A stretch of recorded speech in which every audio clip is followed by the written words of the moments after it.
Nezuro pakabuda nyaya pano pachitaurwa kuti may his soul rest in peace, yanga iri tsamba yainzi yabva kuMinistry of Defense ichienda ichiendeswa kuna vaMnangagwa. So panapa ndiri kuona kuti papfekwa apology jazz zvagadziriswa.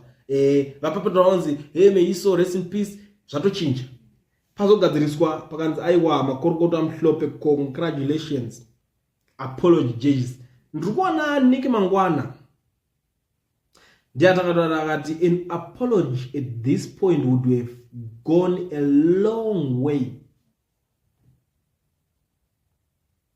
Uona nyaya irimo kuvhundutsa vanhu taura kuti zvakadaro makamira pai but pane pataura zvakasiyana siyana. Pari kunzi we newspaper ndiye ari kunzi right yochigadzirisa typing error paritaura nyaya dzakasiyana siyana kuti imimi vanhu vacho mwatiti mazvionaka kuti Zim Papers kune vanhu vanotamba nebasa. Muchapa mhanya zvenyu secretary of propaganda uri kuona nyaya yacho. I don't know zvangu.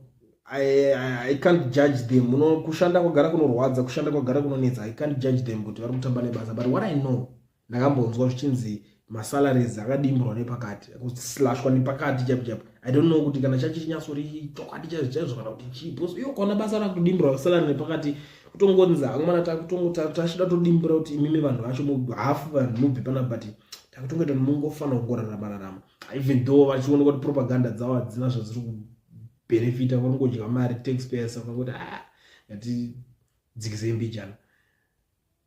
Saka panapa vanhu manje vari kuzobvunza kuti muda kuti vadi most messages from the defense forces ndedzerufu. Saka kungoti pamwe ngoma ndiyo koza havazikana vari vanhu kuti vanotaura anzaiwa nyaya dzavo zhinji ndedzerufu ndozvavakajara kuti vataure vata apologies yapfekwa. There is a conference workshop for everything else in Zim. Time for a conference for junior and senior editors and poor readers from all institutions under jurisdiction of your ministry. Imi zvadiko George and Jones would have summoned both Zimbabwe Defense Forces fingers kwete kuvhukura paX panapa uchitaura zvamuri kuita izvi comrade. Pakaipa the major problem is finger like Zim vashandi are underpaid and vari kupiwa 100% zig and all their bills are paid in USD. So vanhu vari pabasa vanotongongwavha. As a result toona ma mistakes are check even time ye apology yazoitwa pana kana